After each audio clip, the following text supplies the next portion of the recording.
বাবাকে পাবো কিনা আল্লাহ জানে। একজন মা বুকে কতটা পাথর রেখে এমন কথা বলতে পারে ভাবতে পারেন? বাকরুদ্ধ মা ছেলের সন্ধান না পাওয়ায় চোখের জলে হৃদয়ে গভীর ব্যথা নিয়ে দিন কাটাচ্ছেন। চট্টগ্রাম বিশ্ববিদ্যালয়ের নিখোঁজ ছাত্র অরিত্রের মা প্রতিদিন কল্পনার খেলায় নয়, বাস্তবেই হারানো ছেলেকে খুঁজে ফেরানোর চেষ্টায় বারবার যাচ্ছেন কক্সবাজারে।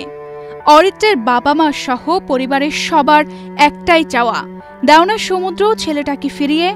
আজ ৪২ দিন পার হলেও মায়ের আবেগ, আশা আর ভয় এক মুহূর্তও কমেনি। প্রতিটি সকাল তার জন্য বয়ে আনে নতুন হতাশা, প্রতিটি রাত কাটে নির্ঘুম নিঃশব্দ কান্নায় ছেলের অপেক্ষায়।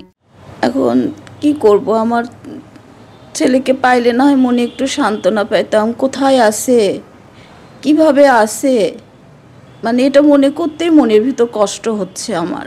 ওয়ালটন এখন দেশের সীমানা পেরিয়ে পৌঁছে গিয়েছে 50টিরও বেশি দেশে। ওয়ালটন, ঘরে ঘরে বিশ্বজুড়ে।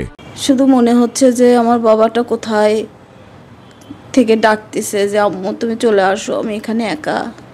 মন তো ঘরে আসলে মানে না আমার বাবাকে ছাড়া। তো আসলে ও তো আমাকে ছাড়া কোনো সময় একা থাকেনি, মানে দূরে থাকলেও সবসময় ফোনে কথা বলতো, ভিডিও কলে কী করছে, এখানে কোথায় যাচ্ছে সব আমাকে জানাতো। আজ ৪২ দিন বাবা আমার সাথে কোনো কথা বলে না, তার চেহারাটাও দেখতে পাচ্ছি না, শুধু কল্পনার মধ্যে আমার ছেলেটা শুধু আসতেছে। অরিত্রের বাবা থানায় জিডি করেছেন, প্রশাসনের সহায়তা চেয়েছেন, কিন্তু প্রতিটি পদক্ষেপই যেন বাবা মায়ের নিঃশ্বাসের সঙ্গে ছেলেকে ফিরিয়ে আনার আকাঙ্ক্ষার প্রতিফলন। ছেলের নিখোঁজের খবর পেয়ে বাবা হয়েছেন দিশেহারা। সারাদিন সমুদ্র পাড়ে দাঁড়িয়ে থাকতেন। গত ৪২ দিনে ৪২ ঘন্টাও ঘুমাতে পারেননি বাবা। স্বপ্নে ছেলেটাকে আব্বু আমায় নিয়ে যাও। ছেলে ছাড়া বাড়িতে ভালো লাগে না বাবার, তাই তো বারবার ফিরে আসে কক্সবাজার সমুদ্র তীরে। গত ৪২ দিনে আমি ৪২ ঘন্টাও ঘুমোতে পারিনি, অস্থির লাগে। আমার ছেলে আমাকে বারবার বলে যে আব্বু আমাকে নিয়ে যাও, আব্বু আমাকে নিয়ে যাও। কোথায় থেকে সেই স্বপ্নের মধ্যে আমার কাছে সামনে আসে, এই বীজ থেকে ওই বীজ, এই পয়েন্ট থেকে ওই পয়েন্ট, সব জায়গায় আমি তন্ন করে খুঁজছি। আমি সারাদিন আমি বিচে দাঁড়িয়ে থাকতাম, আমি ঢেউ দেখতাম, ঢেউয়ের দিকে তাকিয়ে থাকতাম।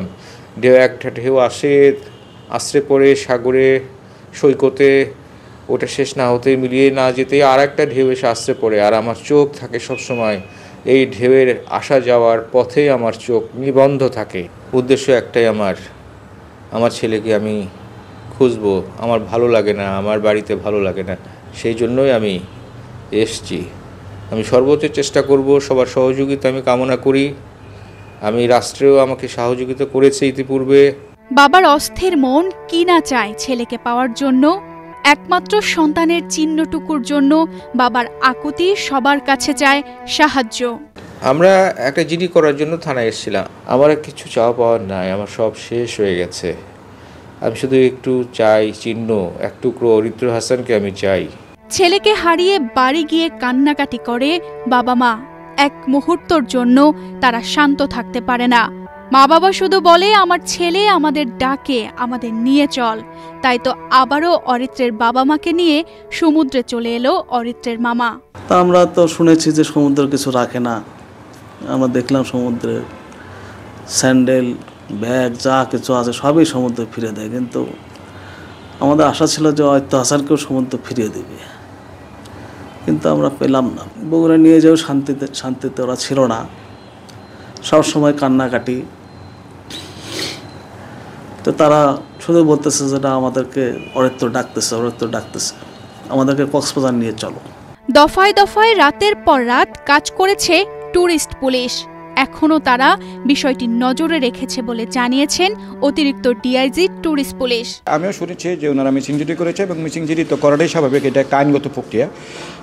যে দুইজনকে আমরা উদ্ধার করেছি, দফায় দফায় আমরা কিন্তু অভিযান চালিয়েছি, রেস্কিউ অভিযান চালিয়েছি, এবং যাকে পাওয়া যায় না তাকেও খোঁজার জন্য কিন্তু আমরা দিনের পর দিন আমাদের টিম কাজ করেছে, এবং রাতের পর রাত আমরা কাজ করেছি, এবং আমরা অনেক চেষ্টা করেছি।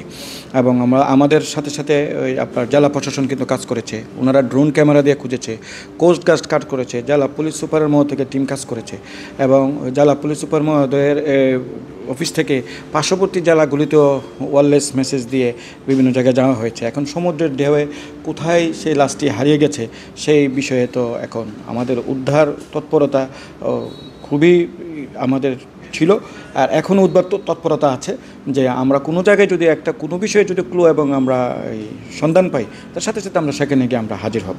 আর আমরা তো পর্যটক পুলিশ যারা, আমরা ট্যুরিস্ট পুলিশ, আমরা চাই যে আমাদের পর্যটকরা হাসি খুশি যাক। সে জায়গার মধ্যে একজন যেহেতু মৃত্যুবরণ করেছে তার লাশটাকেও যদি আমরা খুঁজে পেতে পারি এটাও আমাদের জন্য মনে করি যে একটা পজিটিভ এবং ইতিবাচক দিক।